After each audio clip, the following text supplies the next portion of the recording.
നമസ്കാരം. കഴിഞ്ഞ കുറച്ച് ദിവസങ്ങളായി പശ്ചിമേഷ്യൻ മണ്ണിൽ നിന്ന് കേട്ടത് സമാധാനത്തിന്റെ മർമ്മരങ്ങളായിരുന്നു. ഇറാനും അമേരിക്കയും തമ്മിലുള്ള ശീതയുദ്ധം ഒരു ഒത്തുതീർപ്പിലേക്ക് എത്തുന്നു.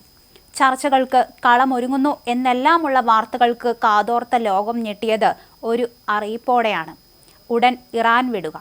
അമേരിക്കൻ ആഭ്യന്തര മന്ത്രാലയം തങ്ങളുടെ പൗരന്മാർക്ക് നൽകിയ ഈ അടിയന്തര നിർദ്ദേശം ലോകരാഷ്ട്രീയത്തിലെ ഈ ത്രില്ലർ ഒരു പുതിയ വഴിത്തിരിവിലേക്ക് നീങ്ങുകയാണോ എന്ന ചോദ്യം ഉയർത്തുന്നു. ഇതൊരു ഒറ്റപ്പെട്ട സംഭവമല്ലല്ലോ. വർഷങ്ങളായി നെഞ്ചിടിപ്പോടെ ലോകം ഉറ്റുനോക്കുന്ന ഒരു രാഷ്ട്രീയ ഡ്രാമയാണല്ലോ ഈ ഇറാൻ അമേരിക്കൻ ബന്ധം. ഒരു എംബസി പോലും പ്രവർത്തിപ്പിക്കാൻ കഴിയാത്ത അത്ര മോശം നയതന്ത്ര ബന്ധമാണ് ഈ ഇരു രാജ്യങ്ങളും തമ്മിൽ കഴിഞ്ഞ ഡിസംബറിൽ തുടങ്ങിയ ആക്രമണ പരമ്പരകൾ.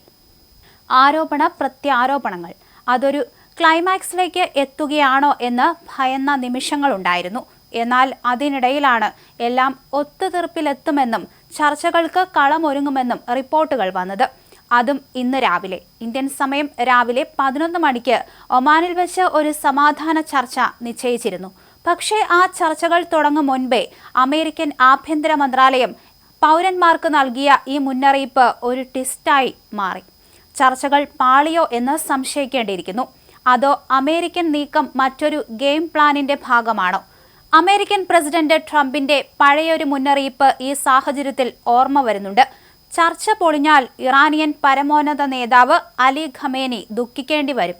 അന്ന് അദ്ദേഹം കൂടുതൽ വിശദീകരിച്ചെങ്കിലും ഈ പുതിയ നീക്കത്തെ അതിനോട് ചേർത്ത് വായിക്കുമ്പോൾ ഒരു ഡ്രാമയായി പലർക്കും തോന്നാം. കാര്യങ്ങൾ ലളിതമല്ല.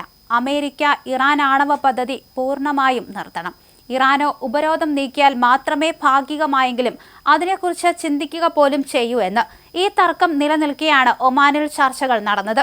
അതിന്റെ വിശദാംശങ്ങൾ ഒന്നും പുറത്തു വന്നിട്ടില്ലെങ്കിലും ഈ അടിയന്തര മുന്നറിയിപ്പ് ആ ചർച്ചകൾക്ക് ശുഭകരമായ അന്ത്യം കുറിച്ചില്ലേ എന്നാണ് സൂചിപ്പിക്കുന്നത്. യാത്ര ചെയ്യാൻ സാധിക്കാത്തവർ സുരക്ഷിതമായ ഒരിടത്തേക്ക് മാറാനും ആവശ്യത്തിന് ഭക്ഷണം, വെള്ളം, മരുന്നുകൾ തുടങ്ങി അടിസ്ഥാനപരമായ കാര്യങ്ങൾ കരുതി വയ്ക്കാനുമുള്ള അമേരിക്കയുടെ നിർദ്ദേശം വെറും ഒരു മുന്നറിയിപ്പ് മാത്രമാണോ? അതോ പശ്ചിമേഷ്യൻ മണ്ണിൽ പുതിയൊരു അധ്യായം തുറക്കാൻ പോവുകയാണോ? എല്ലാവർക്കും ഇപ്പോൾ മുന്നറിയിപ്പ് എന്ന രീതിയിലാണ് ട്രംപ് ഇത്തരത്തിലുള്ള ഒരു നിഗമനങ്ങളിൽ എത്തിച്ചേർന്നിരിക്കുന്നത്. ഇറാനിൽ നിന്ന് അമേരിക്കക്കാർ ഉടൻ തന്നെ രാജ്യം വിട്ടുപോവുക, അല്ലെങ്കിൽ അത്യാവശ്യത്തിന് സാധനമൊക്കെ കയ്യിൽ കരുതുക എന്നൊക്കെ ട്രംപ് ഇത്തരത്തിൽ നിർദ്ദേശം നൽകി കഴിഞ്ഞിട്ടുണ്ട്. അതേസമയം തന്നെ ഇന്ത്യ US വ്യാപാര കരാർ സംബന്ധിച്ച് ഇരു രാജ്യങ്ങളുടെയും സംയുക്ത പ്രസ്താവന 5 ദിവസത്തിനുള്ളിൽ പുറത്തിറക്കും. വ്യവസ്ഥകളെക്കുറിച്ച് അനിശ്ചിതത്വം നിലനിൽക്കുന്നതിനിടയിലാണ് പ്രസ്താവന പുറത്തിറക്കാനൊരുങ്ങുന്നത്. വിപുലമായ ഉഭയകക്ഷി കരാറിന്റെ നിയമപരമായ ചട്ടക്കൂടും ഇതോടൊപ്പം ഉണ്ടാകും. ഉഭയകക്ഷി കരാറിന്റെ ആദ്യ ഭാഗം ഏറെക്കുറെ തയ്യാറാണെന്ന് റിപ്പോർട്ടുകൾ വ്യക്തമാക്കുന്നു. 4-5 ദിവസങ്ങൾക്കുള്ളിൽ കരാർ സംബന്ധിച്ച പ്രസ്താവന ഇരു രാജ്യങ്ങളും പുറത്തിറക്കുമെന്ന് വാണിജ്യമന്ത്രി പീയൂഷ് ഗോയൽ അറിയിക്കുകയും ചെയ്തു.